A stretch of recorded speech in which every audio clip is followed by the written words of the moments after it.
Actually আজাহাৰ দিয়া হ'ল, কিন্তু আজাহাৰ দিব লগা এই দিনটো অহাৰ কাৰণে বৰ দুখ লগা অৱস্থা। তাৰমানে আজি আমি আজি অসমত চব পিনে ফেন ক্লাবেও দি আছে, আমি দিলোঁ, ৰাতিপুৱা গম পাইছোঁ গৰিমা গাৰ্গেও দিছে, কিন্তু আজি এই দিনটো কিয় হ'ব লগা হ'ল? আজি এই প্ৰত্যেকটো অসমৰ মানুহে, অসমত থকা মানুহে আমি আজি আৱেগিক হৈ এতিয়াও আছোঁ যে আমি জুবিন গাৰ্গৰ নিচিনা মানুহ এজন আমি হেৰালোঁ। এতিয়া তেওঁৰ আত্মাৰ শান্তিৰ কাৰণে আমি পূজা কৰিব লাগে ভগৱানৰ আগত, নে ন্যায়টোৰ কাৰণে আমি ৰখি থাকিব লাগে, নে এনেকৈ আমি বদনাম কৰিব ৰাতিপুৱা পাৰি লাগে? আৰু মই বুজি পোৱা নাই যে ৰাতিপুৱা পাৰিলৈকে মানুহ যোনে কৰে হওক, আজি শিখৰ শৰ্মা হওক, মানে তেওঁলোকৰ এটা বিবেক বা বস্তুটো নাই নেকি? আত্মা বুলি বস্তু এটা নাই নেকি? এটা মানুহৰ লিমিট থাকিব লাগে যে এদিন লিখিছ, দুদিন লিখিছ, ইমান বেয়া বেয়াকৈ মানুহ এজনক এডুইচ কৰিবৰ কাৰণে একচুৱেলি ৰাইট নাই। আৰু ছেকেণ্ড কথা, আজি কথা হ'ল কি, মোৰ চবতকৈ আচৰিত লগা কথা হ'ল কি, আজি এই দিনটোৰ কাৰণে আজি আপোনালোক বা মই যদি এইটো লিখিলোহেঁতেন, ইমান দিনে মোৰ ৰাখি থ'লেহেঁতেন নে ঘৰত বহিব দিলেহেঁতেন নে? ৱাই মানে ডিচিশ্যনটো আজি ল'ব লগা কিয় হ'ল আমি? বা আজি এতিয়া শুনিছোঁ যে তেখেতক বোলে পুলিচে গ্ৰেপ্তাৰ কৰিছে। চ' ৱাই টুডে? আজি ইমান দিনে গ্ৰেপ্তাৰ কিয় হোৱা নাই? এতিয়া এনেকৈ মানুহ এজনকতো চবৰে ৰাইট নাই ন কাৰো এগেইনষ্টে। মই আপোনাৰ এগেইনষ্টে কেতিয়াও এটা লিমিটৰ ওপৰত ক'ব নোৱাৰোঁ। চ' এইটোতো গোটেই পৃথিৱী দেখি আছিল ছ'চিয়েল মিডিয়াত। তেওঁক কিয় তেতিয়ালৈকে ইমান দিনে কোনো ষ্টেপ লোৱা নাই? চ' বস্তুবোৰ চাওক, এইবোৰ বস্তু চাব গ'লে হাঁহি উঠা অবভিয়াছ যে ছামৱান ইজ বেক। কোনোবা ডাঙৰ মানুহ, কোনোবা আছে বেকত, নহ'লে কেনেকৈ আজি মই সাৰ কৰিম নেকি? বা আপুনি পাৰিব নেকি মোৰ এগেইনষ্টে ইমান বেয়া বেয়াকৈ ক'বৰ কাৰণে, আৰু মোৰ কেৰেক্টাৰলৈ ক'বৰ কাৰণে? আৰু কাৰ এগেইনষ্টে কৈ আছে? জুবিন গাৰ্গ, যিজন মানুহ আমি এতিয়াও এক ছেকেণ্ডৰ কাৰণে ভাবিব পৰা নাই যে তেখেত নাই। মানুহবোৰ ন্যায়ৰ কাৰণে দিন ৰাতি লাগি আছে, জুবিন গাৰ্গৰ মানুহৰ কাৰণে, আত্মাৰ কাৰণে মানুহে দিন ৰাতি কান্দি আছে। তাতে এগৰাকী মানুহে দিনে ৰাতি ইমান এবিউজ কৰি নেচাৰৰ তেওঁৰ কেৰেক্টাৰৰ পৰা কৈ আছে।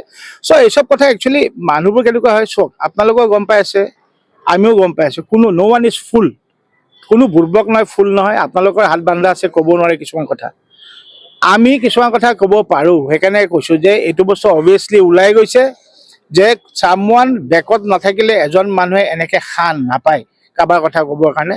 আৰু আজি দুখ লগা কথা যে আজি আমি এই দিনটোৰ কাৰণে আহিব লগা হ'ল, যে আজি গৰিমাই নিজে FIR দিব লগা হ'ল। আমি গোটেই শিল্পী সমাজ হওক, আমাৰ আৰ্টিষ্ট ফেটাৰ্নিটি হওক বা ফেন ক্লাবে হওক, প্ৰত্যেকজন মানুহে আজি কিয় FIR দিব লগা হ'ল যে তেখেতক আমি মানে এৰেষ্ট কৰিব বাধ্য কৰিব লগা কি হ'ল? মই কৈছোঁ এই দিনটো দুখৰ দিন একচুৱেলি। আজি জুবিন গাৰ্গৰ কাৰণে আমি কোনোবাই বেয়া বেয়াকৈ লেখাটো, এইটো মানে প্ৰথম কথা এটাই কওঁ, এইটো বস্তু কেতিয়াও মাফ নকৰোঁ। কিন্তু হুএভাৰ ইউ আৰ, যোনে হওক পৃথিৱীত, আমি আকৌ কৈছোঁ, হুএভাৰ ইউ আৰ, জুবিন গাৰ্গৰ এগেইনষ্টে এইচব কথা প্লিজ নক'ব। মই ৰিকুৱেষ্ট কৰি কৈছোঁ, নক'ব, কাৰণ ক'লে আমিও কিন্তু মাফ নকৰোঁ। চাওক, আপোনালোকৰ যেনেকৈ ছ'চিয়েল মিডিয়া আছে, আমাৰো ৰাস্তা আছে কেনেকৈ এইবোৰ বন্ধ কৰিব পাৰি।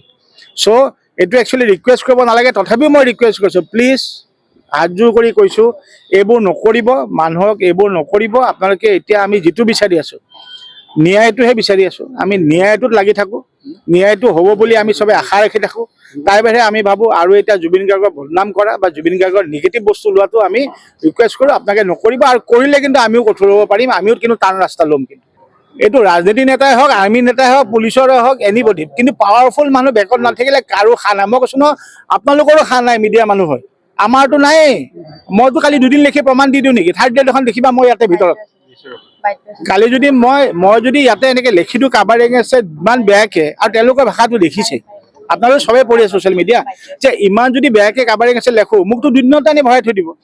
চ' ভৰোৱা কিয় নাই? আজি FIRটো অহাৰ কাৰণে কিয় পায়? চ' মই ডেফিনেটলি কওঁ, আৰু আকৌ কওঁ, ডেফিনেটলি কোনোবাই বেক দিবই লাগিব তেখেতক এইখিনি লিখিবৰ কাৰণে, নহ'লে ইমান সাহ কৰিব নোৱাৰে। চ' সেইকাৰণে এইটো আকৌ ৰিকুৱেষ্ট, আৰু সেইকাৰণে আজি এই ষ্টেপটো লোৱাৰ কাৰণে মই আকৌ কৈছোঁ, আমাৰ আজি দুখ লগা দিনহে যে আজি আমি ষ্টেপ ল'ব লগা হ'ল, FIR দিব লগা হ'ল। আমি বিশ্বাস কৰিছোঁ তাৰ আগতে তেখেতক এইটো এৰেষ্ট কৰিব লাগিছিল। Thank U.